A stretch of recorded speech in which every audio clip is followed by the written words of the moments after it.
The Lord said, Michele, if you will tell the unvarnished truth about what I've done for you and how I've untangled every single knot, I'll use your story to get into the story of the reader in places I can't go.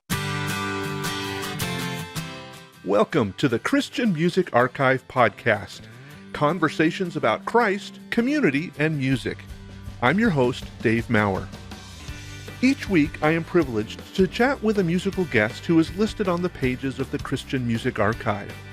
There are thousands of creative men and women who have helped shape the soundtrack of the Christian faith, and we get to hear their stories, learn about how Christ has made a difference in their life, and hopefully along the way, we'll learn how we can be a better part of our community.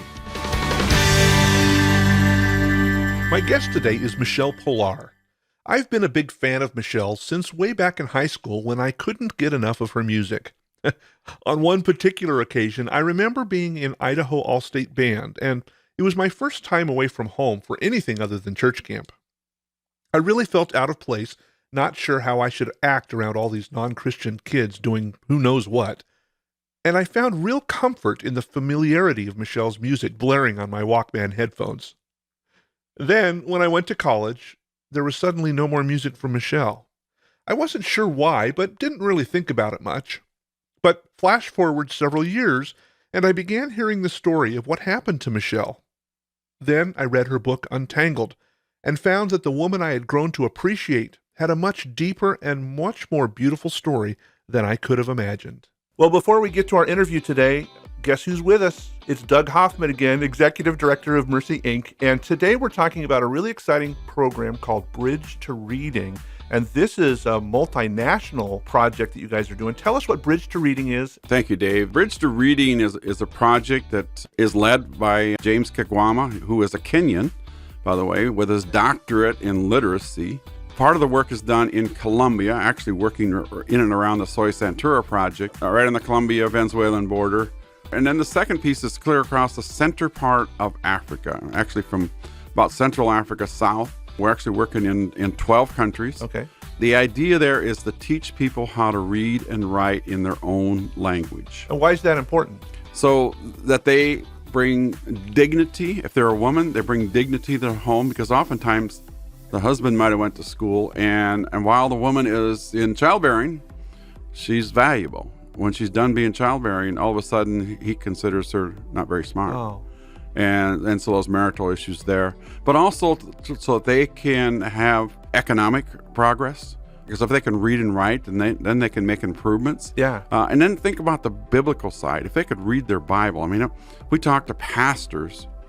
In fact, I was in a class, I went 6 times into Kenya, and I had some pastors there. We were doing some pastoral training, and we kept giving out study Bibles, and they would be just, well used. And then we learned at the 6th time, there was 3 pastors of about 25 who couldn't read and write. Oh, wow. They were really good, but their kids would read to them. The kids there, so this is an adult-based program more than kids. But just think about it. Those pastors were already very, very good. But if they could actually read the scriptures themselves, and allow God to pour into them, look at the power of it. And that's part of what we're gearing for, is how do you gear for adults and teach them how to read and write in their own language? It's literally a life-changing experience. Well, so if this strikes a chord with listeners and they would want to help, how could they get involved with Bridge to Reading? So to get involved with Bridge to Reading, you just go to www.mercycompassion.org, hit the donate button, and as you go to the donate button, and you can look at some other things on the website also that would go to Bridge to Reading, hit the donate button, make your donation, indicate in the little description box this is for Bridge to Reading. And if you'd love to be able to come alongside, if you got some skills around reading or want to be a prayer partner with us, and we would love for you to just indicate that, and we'll reach back out to you and help you get involved in teaching literacy around the world. Michele Pillar was part of the early Maranatha Praise singers before releasing her self-titled album in 1982. She has released 7 albums. She's a 3-time Grammy and Dove Award nominee and is a sought-after conference speaker. In 2016, she released the book Untangled, The Truth Will Set You Free, And she is just now putting the finishing touches on her new book, due to be released later this year. Won't you please join me in welcoming Michele Pillar to the podcast? Thank you, Dave. It is so good to be with you today. Oh my goodness, I can't tell you. I've been following you since your very first album. I was working at a radio station back in the 80s and spun that record. I bought your record and I recorded it onto a cassette so I could listen to it on my Walkman. That dates me, I think.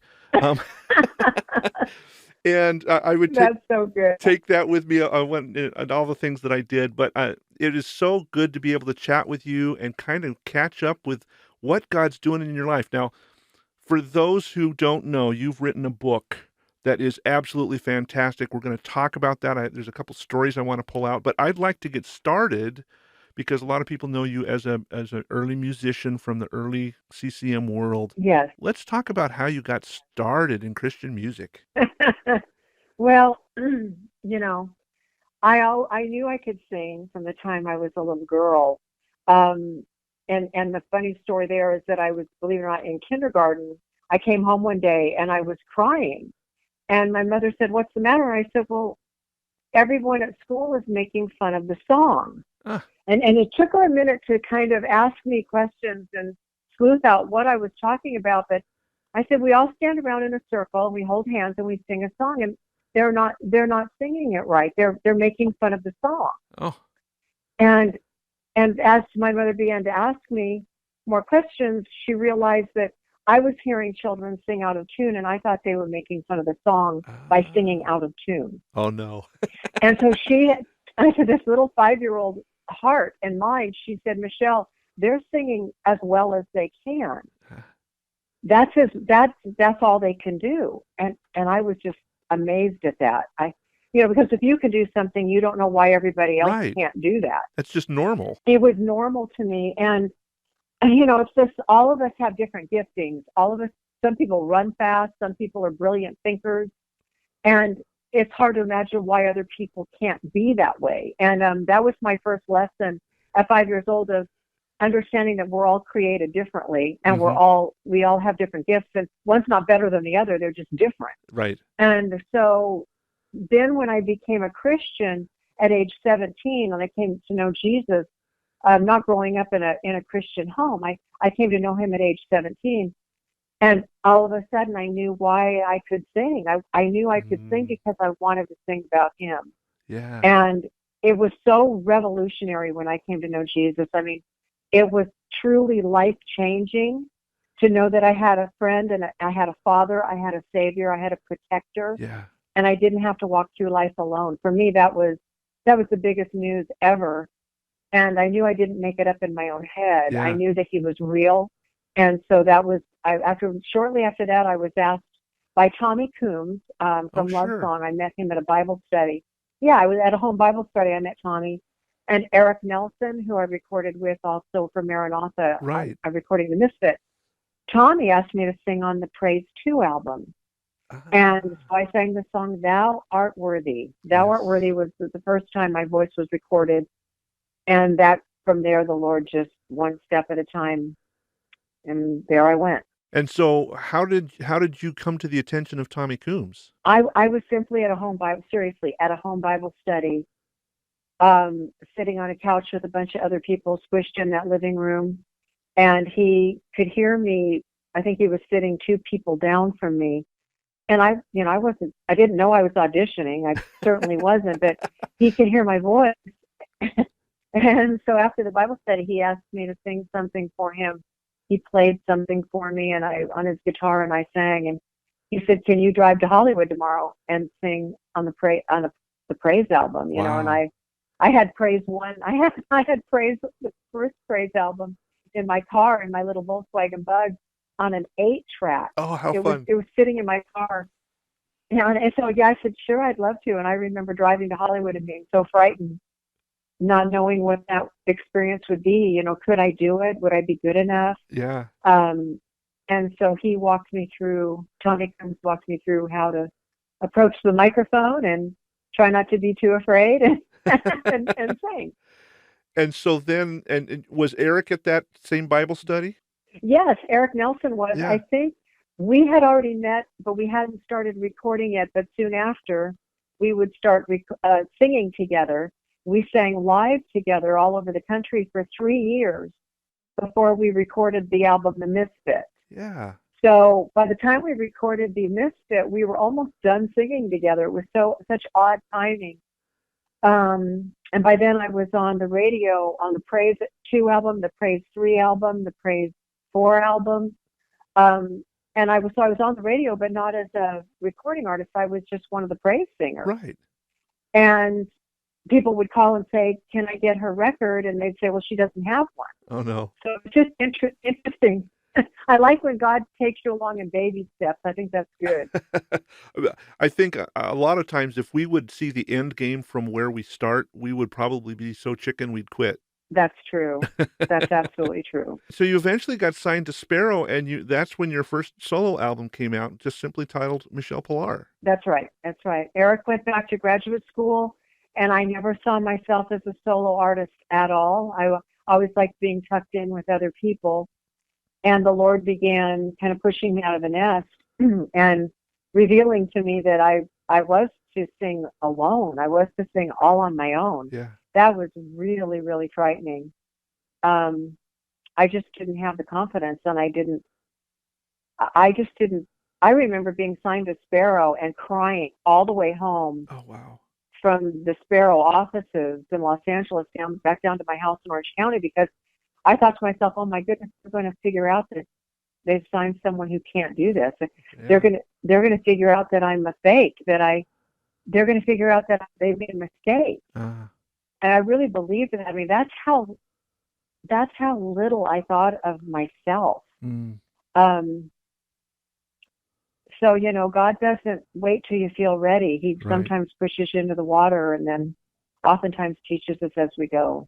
Well, and then you had the opportunity to sing on a number of stages and a number of platforms, and your book kind of details a little bit about that. But all along that way, you were kind of dealing with some inner issues of feeling worthy, as you kind of stated about being signed, that really led to a critical moment in your life. Do you want to share about that? Yeah, there were a few critical moments. Are you talking about chapter 1 of Untangled? Yeah. Oh my gosh. Yeah. So, I became a writer in the most interesting of way, because what happened is I was no longer in ministry. It was the year 2000. Didn't think I'd ever be back in ministry. I thought my ministry days were behind me. I thought that was the time when I was young and I had a recording contract. And again, we always put God in a box. Mm-hmm. I mean, we look backward and see our glory days and see when we had certain opportunities. And a lot of times we think, well, that was then and this is now. I lost my opportunity, or that's already walked under the bridge, and I need to just go out to pasture and wait to go to heaven or something. Yeah. And nothing could be further from the truth, because what I've learned is that you're never more capable and equipped to do the work of God than you are right now. I mean, right now is when you've lived the longest, you've learned the most, you've survived the most, you've repented from the most, you've been brushed off and stood back up on your feet, and God is certainly not done. Right. And so the only thing that keeps us from those new things is if we decide we're done. But anyway, so that's where I was, the year 2000, thinking I'm done. But I fell in love with writing. And just like Forrest Gump couldn't stop running, I couldn't stop writing. And I just wrote all the time. I wrote all the time. And I found that you could paint beautiful pictures with words that were almost more powerful than music. And so set that aside, and then I'm walking through my barn one day, and the Lord spoke to my heart, and he said, "Michele, I want you to tell the truth." That's all he said. He didn't give me any more instruction. I just want you to tell the truth. Yeah. Well, that seemed like a reasonable request until I started looking at my life and thinking, wow, if I really told the truth, it'd be pretty colorful. Uh-huh. And so I challenged the Lord. I wasn't afraid of it, but I said, Lord, it's been a long time since I meant anything to anybody, and why do I need to tell my story? I'm not Jackie Onassis. And that was actually my prayer. I'm not a big deal. Who cares? Who cares about my story? And this is what the Lord spoke into my heart. He said, when I got quiet and I thought about it for a while, all of a sudden, and I knew I didn't come up with this, the Lord said, Michele, if you will tell the unvarnished truth about what I've done for you and how I've untangled every single knot, I'll use your story to get into the story of the reader in places I can't go. Wow. And that was reason enough for me to write. And so I started with chapter 1, which was the lowest moment of my existence. It was 1984. And I think that's what you're asking me about, right? Yeah. What did you think? Well, I read that section, and one of the things that I wanted to talk about, and the listener doesn't have the benefit of having read this, most likely, you paint a very dark picture of this evil being in your room laughing at you because you meant nothing in his eyes. Uh-huh. And then you felt Jesus sit down next to you, and everything changed. Yeah. Yeah. And you're absolutely right. That's what happened. And to preface that, the other detail that the listener can't see, and I hate to give away the punchline if they read the book, but I'm sitting on the bed. I'm sitting at my mom's house on the twin bed that I hid under as a child. That bed represented being, running from my mother's alcoholic rages and hiding under there so she couldn't find me and hit me with yardsticks and coat hangers. And so I had worked really hard in my life to get not only out of that room and off of that bed, but out of that house. Right. And here I found myself, after being Grammy nominated and all these #1 radio hits and on the cover of today's Christian Woman magazine, all the success that represented everything far away from that home. Here I found myself sitting on that bed, back at my mom's house, back where I started, felt like I hadn't gone anywhere, hadn't gotten anywhere. Yeah. And I was sitting there with a handful of pills, sleeping pills in my hand. And what brought me to that point, Dave, was that, after being lifted up as an example of a Christian in front of literally millions of people, I made the grave mistake of having an affair with a married man. And I won't go into all the details of that. It is journaled in the book. It's kind of sprinkled through the book, some of the rhymes and the reasons of how that happened. But I took my eye off the ball. I took my eye off the Lord, and I got busy. When people decide to have an affair, by the way, they don't wake up one day and say, I'm going to have an affair. What they do is certain things are in place that come to that decision. Things like exhaustion, things like not plugging in with God and spending alone time with the Lord and praying and being intimate with God, and just really getting tapped out in many areas of your life. And then some person comes along like a prince on a white horse, and all of a sudden you're feeling better about life. You're feeling better about yourself. It's a counterfeit. Yeah. And all of a sudden you don't realize how tired you are. You don't realize how exhausted you are. Yeah. And you decide, oh, this person is the answer. And it really comes down to it being that simple. It's not really a decision based on, I hate to say this, but it's not based on a sexual need. It's almost always based on an emotional and spiritual need. And it's masqueraded in the other. It's finding a substitute for God. Yeah, it's finding a substitute. It's a Band-Aid. I mean, the enemy's always going to offer us Band-Aid. Yeah. And it's usually attached with you that you're in more pain than you're willing to admit. Mm-hmm. You're more tapped out and lonely or depressed or whatever you are. That's gotten more out of hand than you realize. And so when this person comes along and flesh and blood, someone you can talk to and walk with and pour your heart out to, it doesn't take long to jump from that place to jump to the place of crossing lines that should never be crossed, because they don't help. they make you feel worse than you did before. It always implodes upon itself, and then you lose twice as much as you ever had going on before. So that's where I found myself, and of course it came out that I'd had the affair, and Sparrow put me on hiatus, and record radio stations broke my records over their knees, and I mean it's the worst kind of shame you can imagine. And so I found myself, the enemy loves to take one disaster and create another one. Yeah. So he took the first disaster, and now here I am sitting on the bed, ready to end my life. Yeah. What happened? You had actually placed a pill in your mouth, according to your book. Your eyes were closed, your head was in your hands, and then something happened. Yeah, I mean, what happened is, and I've never had this happen again, so I want to make that clear. Here I was at the end of my rope, and I literally began to have a conversation with the darkness. I mean, I could, not in my physical eyes, but with my spiritual eyes and in my mind's eye, I could see this demonic being standing in the corner of my room, and he was talking to me, and he was goading me to take the pills, and he was telling me what I already believed about myself, and he just said, you thought you could get away from this house.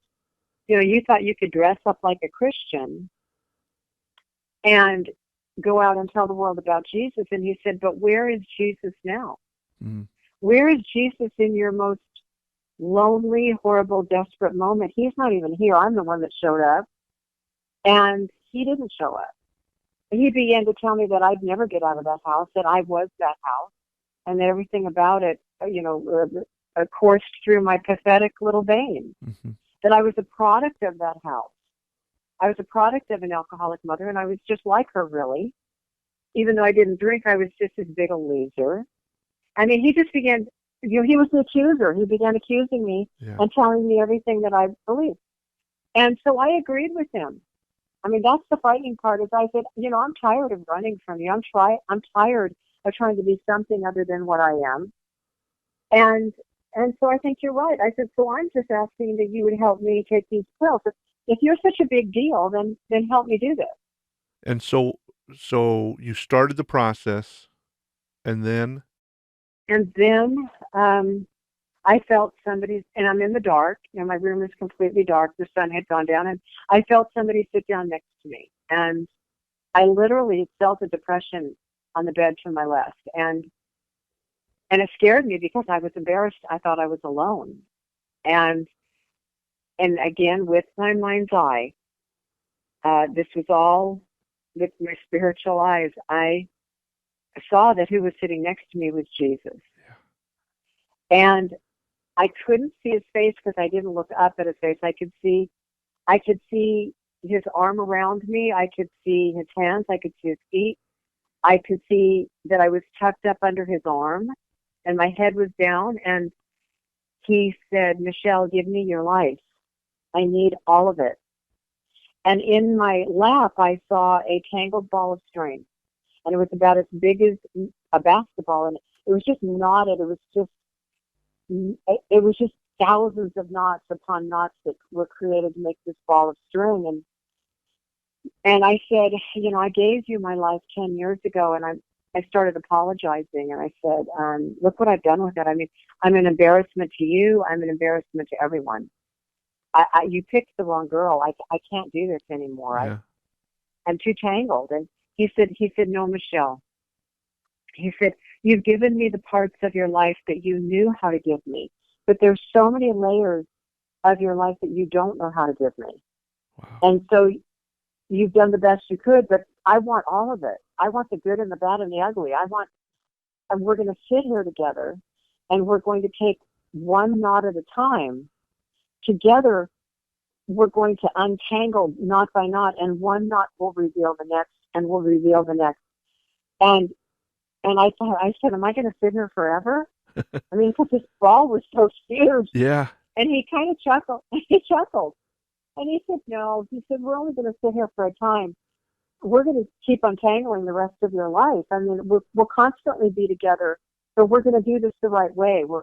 We're going to do this together. We're going to do it thoroughly. And it'll take a lifetime, but that's okay. Yeah. And he said, you don't belong to this house. You belong to me. Yeah. You're my daughter. And now we are finally at the place where everything else is gone, everyone else is gone, all the accolades, all the accomplishments, not just you and me. And so, I mean, he conveyed all this to me as I sat there, and I saw it so clearly. Yeah. And so I knew I wasn't making it up because I wasn't that smart. And so that began for you a transition, because you didn't open your eyes and the sun was shining and the daisies were showing and the birds were tweeting and everything was okay. No. You still had a lot to work through, and that the rest of your Mhm. book is this beautiful. I read it on the way back from a business trip that I was on, and I couldn't put it down on the airplane because it was just a beautiful unfolding of petal after petal after petal of this rose opening up, showing the inner beauty that God has and has created in you, and then has released you to do work for Him that you didn't think you could do. That's right. That's absolutely right.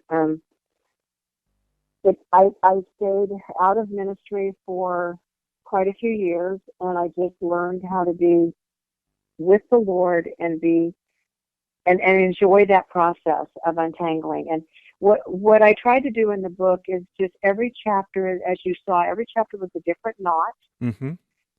They're all different subjects, so they're kind of separate, but they all flow together. So what's fun about it is, if you read one chapter, you don't have to remember. You put it down for a month. You don't have to remember. You can just pick back up to the next knot and go from there. But I tried to make it story-driven and very cinematic.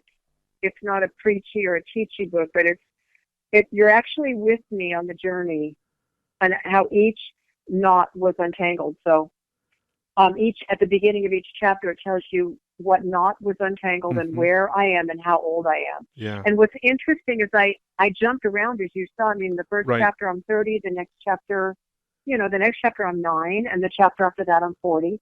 And when I wrote it just like that, and then when I got it done, I said, okay, Lord, are we going to put this in order now? And He said, no, it is in order. Wow.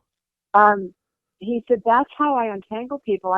I get to what I can get to when I can get to it. Mm-hmm. And when they're ready for it, we work on that part. And when they're ready to go to a different, area of their life, we go there. And as they seek me, they find me at different decades in different areas. And the other thing I love about the untangling is it doesn't take as long to get untangled as it does to get tangled. A lot of times we put it off because the tangling was so painful, or whatever it was such a huge either violation or a hurt, or it looks like a mountain, You think, I can't do that. I've already been there. But that's a lie from the enemy, because when God gets into something, He makes order out of it. He makes sense out of it. Yes. He takes His word and He bathes it with His truth, and He dispels the lies. And so He can touch something when you dive in there and you start talking with Him about it. You start writing about it and being honest with Him about it. He's honest with you about the truth of it. And really the healing comes pretty quickly. And so we don't have to be afraid of it. We just have to stop putting it off. And we have to stop applying Band-Aids, like things like affairs or drinking or drugs or overworking or gossip or judgment or shame or fear. We have to quit allowing these Band-Aids of putting it off. It has to just come to the Lord, like I did at the end of my rope, just totally open. Say, okay, I'll do anything to get well. I'll do anything to get whole. Because otherwise we just waste more time. Yeah. And that's what the enemy's really after. He's after our lives, because he knows if he can keep these healings from happening, we're going to be ineffective. We're going to waste more time in bad relationships, circling around the same block over and over. We're just going to waste time. Mm-hmm. And that's the big trick. Well, one of the things that I was very aware of throughout all the chapters is a person cannot have an interaction with Jesus without being transformed. And we hear the saying, God makes everything beautiful. Well, beauty is kind of a thing that we all kind of have an idea of what beauty is, but the path that God took you on in a number of situations showed beauty in ways that we might not have looked at. I'm wondering if you could tell the story about God calling you to the women's prison and your interaction with Yes. Jan. Yeah. Well, first of all, I love what you just said, Dave. I mean, it's so true. We can't even start the healing, or, and of course it's ongoing.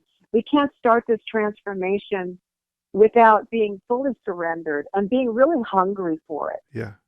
I mean, the more hungry we are after the heart of God and after what he wants for us, the quicker he works. That's the beauty of it. I mean, he realigns our identity. He tells you who you are, not who the world tells you are. Right. People, it blows my mind and it breaks my heart how counterfeit identities are being adopted by people. I mean, they're finding identities in the most bizarre of ways that have nothing to do with the identity that they are as a daughter or a son of God, and who God created them to be, and for the purposes and the power and the might of that calling and that identity. They're turning in. They're being sold down the river to identities that are just, they're not going to make it. I mean, it's not going to do it. It's not going to do it, just like the affair I had didn't do it, And so we have to be hungry, and we have to be teachable, and we have to be correct, and we have to say, Lord, I want to find my identity. I give you permission to show you who I am in you. He said he's the way, the truth, and the life. And the thing is the world is telling us the way is over here, the way is over there. Yeah. But Jesus said, he said, there's always going to be a way if we follow Jesus. Because people come, well, there is just no way. You hear that all the time. I can't be different. This is the way I was born. I can't be different because this is the way I am. Well, what I say is, no, there is a way. There is a different way that you may not know about, and he is Jesus. He is the way. The way. The truth and the life. Yeah. The way and the truth and the life. But you have to come to him and say, okay, I've dabbled in this, I've dabbled in that, or maybe you've even gone headlong into something. And now you're up to your nose in an identity, in a lifestyle that it's just, you're trying to make it work, but man, does it feel icky. Right. And it feels like you're wearing a wet bathing suit, or you're wearing somebody else's clothing, And now it's time to come to the Lord and say, okay, I'm hungry to find out who you created me to be. Because in the Psalms it says that God authored the days of our lives before any of them ever were. Yeah. He authored them way ahead of time. So I come to the Lord now and I say, Lord, what do you have on the pages of my day? Who am I in you? Yeah.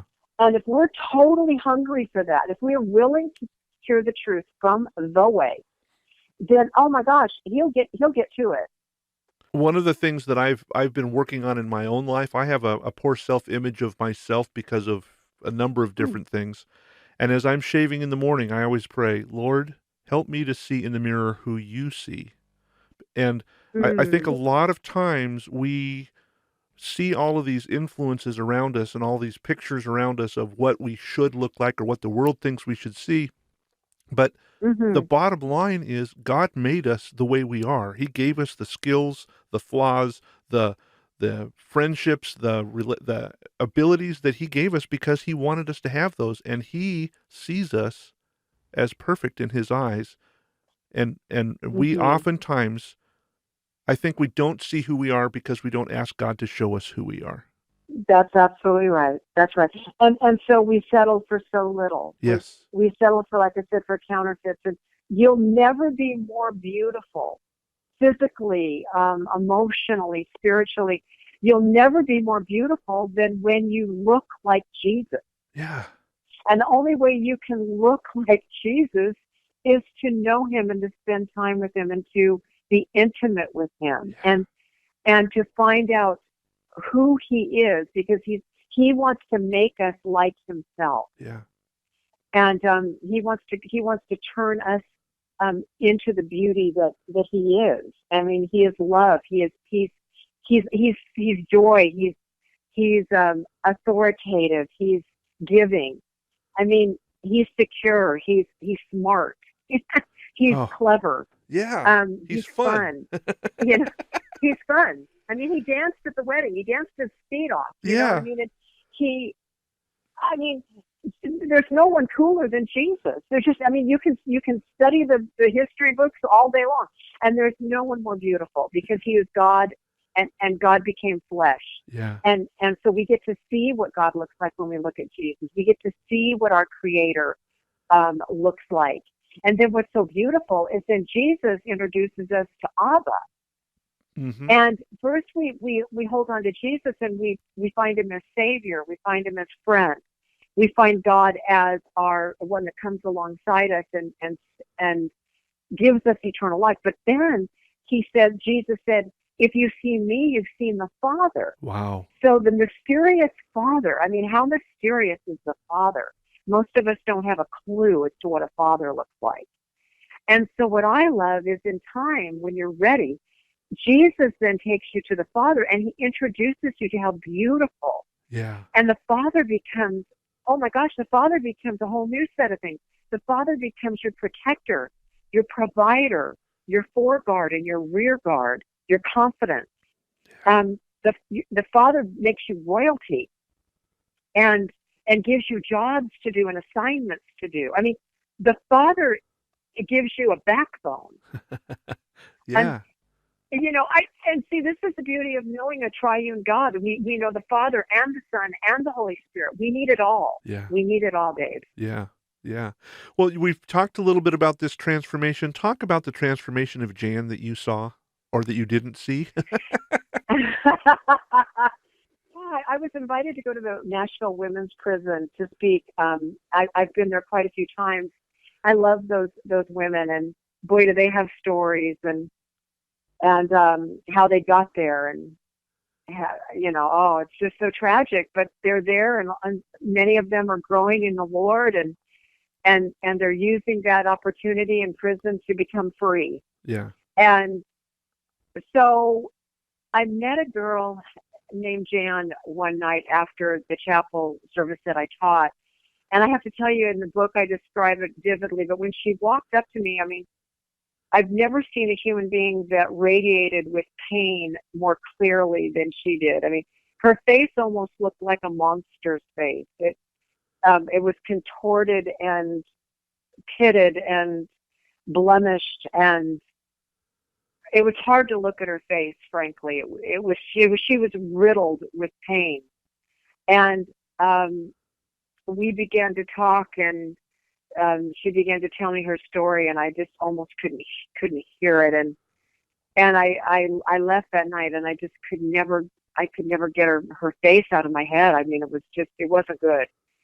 And I came back months later, and this woman walked up to me, and of course, when I walked in the room, I was looking for Jan. I wondered if I'd see Jan. I was combing the room looking for Jan. And in the meantime, this girl came up to me, and she was just on my case. And she's like, Michele, there's so much I have to tell you. I mean, I have to tell you all about what Jesus has been doing, and he's done so much for me. And my brother has come to know Jesus, and I'm looking past her, and I'm almost pushing her aside because I'm looking for Jan. And you know, I taught that night, and the night came and went, and I came home, and I got in bed, and I went to close my eyes, and I just sat straight up from almost a place of sleep. And it dawned on me that the girl that was tugging at my shirt and in my face, it was Jan. Wow. And she had been so transformed, I didn't even recognize her. I mean, I was looking over this girl with this beautiful face, trying to find Jan with the monstrous face. Yeah. But the beauty of Jan with the monstrous face was no more. And who was standing in front of me that I couldn't even see an inch from my face was the new Jan, and the transformed Jan, and the Jan that had been walking with Jesus, and she was beautiful. And I wanted to get in my car and run back to the prison and say, wait a minute. Yeah. But anyway, I finally did get to talk with her later. I was able to talk with her the next time after that I went, and I don't know that I ever told her the truth, but that was quite an experience for me. Well, and I wanted you to tell that story because I think a lot of people have this ugliness inside of them, whether it's physical or emotional or spiritual, and we look at them and say, "Oh my goodness, what a mess! What in the world?" And God says, "Ah, but I'm not done yet." And That's when right. He has that opportunity to have an interaction, yes, it might take a while. Yes, it might be painful, but He's going to make a beautiful, as we stated earlier, rose out of this mess. That because He sees the real you, the real person He created, the person He wants to have a relationship with. Absolutely, and He is the creator. I mean, He slung the stars in the sky. He created the mountains and the seas and every bird and flower you look at, and He is able to create, and He is able to, more than able to make new. Um, he can create anything He wants to create, and Yeah. he's really good at it. And then we become creative. That's what I love, is that we're created in His image, and so we were created to be creative. Yeah. And so what's exciting is if you have unctions of creativity and there's things you want to do, and of course then you shut it all down and, oh, I can't do that, or I'm not good enough, or I'll let somebody else do it. Whether it's, being involved in church or Sunday school or starting a food bank. I don't know what's up your sleeve, but God created you that way. Yeah. So that's a gift from God. That's part of you that's very much like God's personality. And so what we can be assured of is as we step into these creative endeavors for the glory of God, He's going to supersize it. He's going to teach you as you go, and He's going to make you better than you can even be all by yourself, Yeah. And Yeah. that's how He did with my writing. I mean, I started off as a writer that wasn't real good at it, and but I really wanted to be good at it, and I learned, and God helped me, and I became a writer that could be published, and it was a fun journey. It was actually a very wonderful journey because I did it with the Lord, and I just loved those years where God sat with me and taught me how not to be afraid. Mm-hmm. He taught me how to say what I wanted to say, not say it the pretty way or you know what I mean? Yeah. Not to put myself in a box, but He gave me freedom in my writing. Yeah. And I don't know, it was a really beautiful time. Well, one of the other things that I saw, and I'll use this section to wrap up our chat today. Throughout your book, you have a lot of italicized print, and I was quick to pick up that the italicized print is every time you heard God speaking to you. Yes. How would you encourage the listener? How did you find that you were able to finally hear God's voice? Because I know a lot of times we as Christians say, well, I pray to God all the time, but I don't hear Him talking back. I pray or I go to church and I don't hear anything. And then you so beautifully wrote of all these times where God spoke to you in a very, very real way. How would you encourage us to be able to hear what God is saying to us? That's a great question, Dave. The first thing that comes to mind is to remember we always go back to the Word of God so that we know we're not making it up as we go. And it's God's desire that you would hear His voice. And I stand on the words of Jesus when I say that, because Jesus said, "My sheep hear my voice, and I know them." It's real important to read the whole verse, because it says, "My sheep hear my voice, and I know them, and they follow me." So there's some caveats in there. There's some requirements there. If you look at it really carefully, first of all, He has to be your shepherd. Right.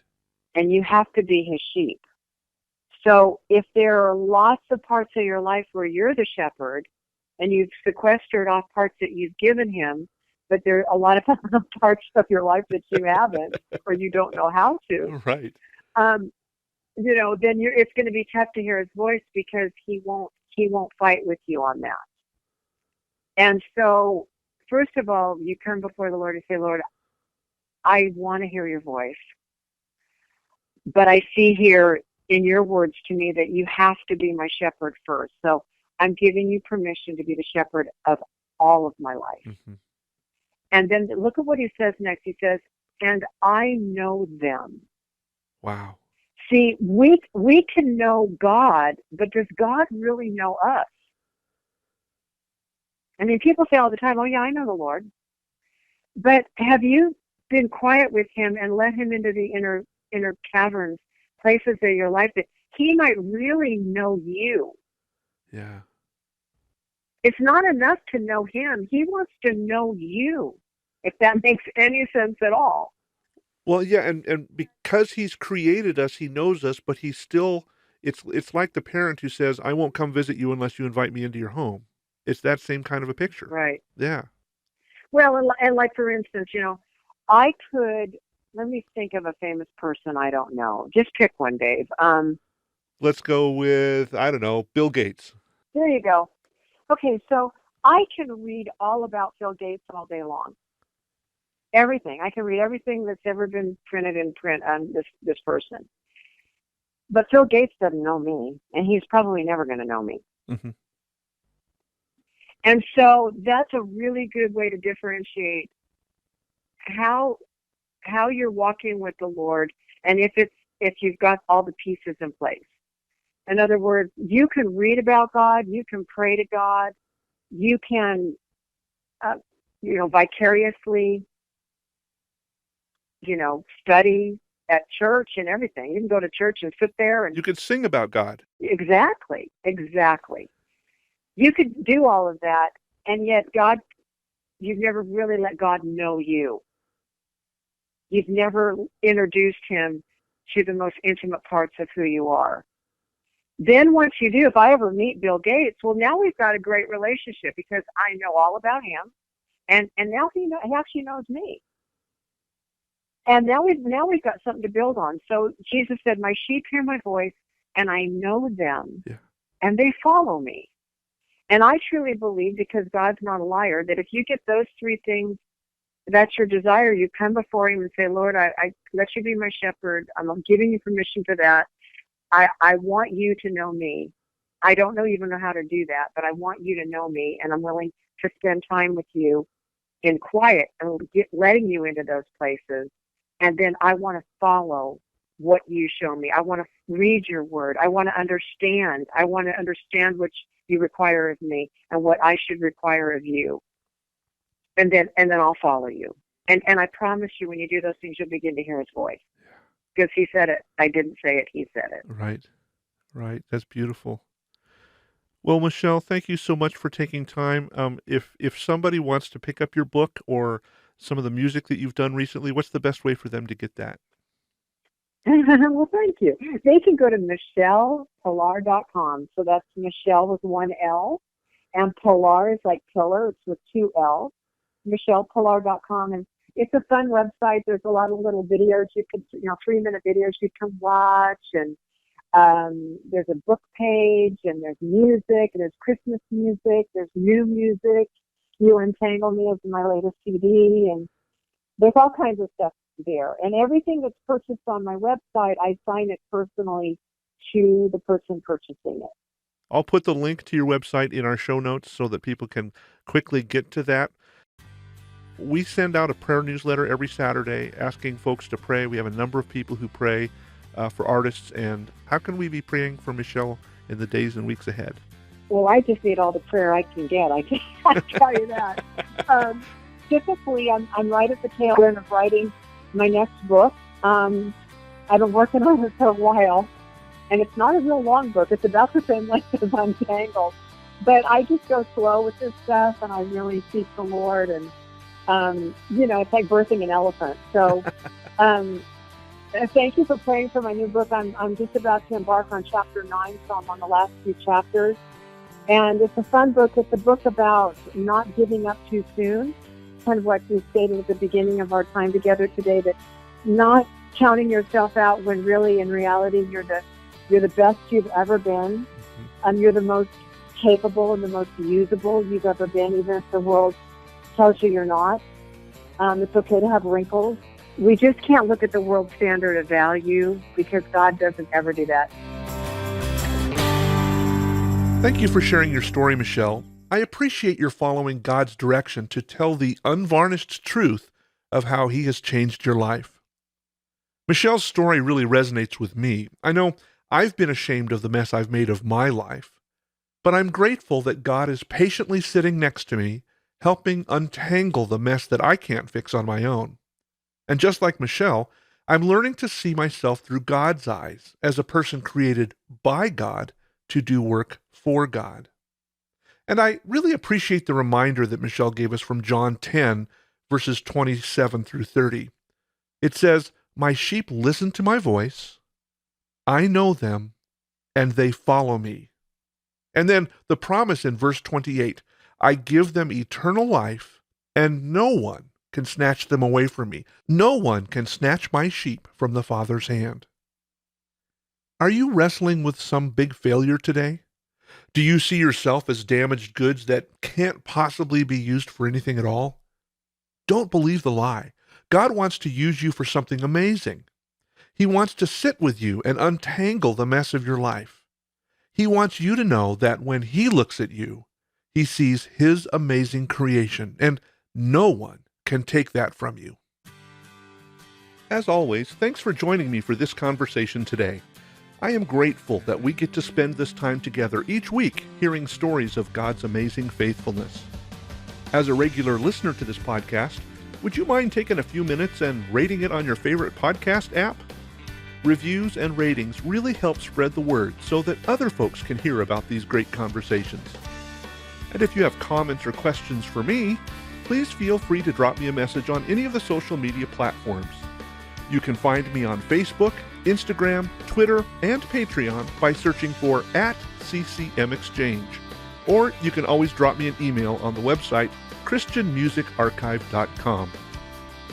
I'm really looking forward to our time together next week when I have another great conversation with one of the musicians you'll find on the pages of the Christian Music Archive.